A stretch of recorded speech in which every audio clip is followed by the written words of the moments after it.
My name is Dr. Mushairi. I'm the neurologist at Jamaica Hospital. Today we'll be talking about frontotemporal dementia. It's important that we provide this information for a couple of reasons. One is that this is a less common type of dementia, so there is sparse information for the family and affected patients. In addition, there is a strong behavioral disturbance component to the disease, which increases the disease burden and the social burden of frontotemporal dementia. Also, it involves patients at typically younger age than other more common types of dementia. So it affects a growing family and productivity, and it multiplies the disease burden.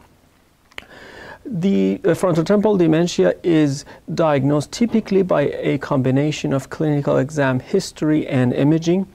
The patient presentations is often by behavioral disturbances, meaning that it would start changing and doing things that is out of character for them. They would lose their empathy. They would do socially inappropriate actions or say things that are considered to be rude. They will see as cold and distant, unable to provide empathy for others' emotions.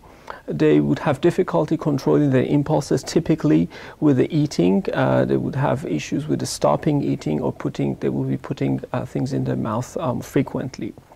They could also have problems with language.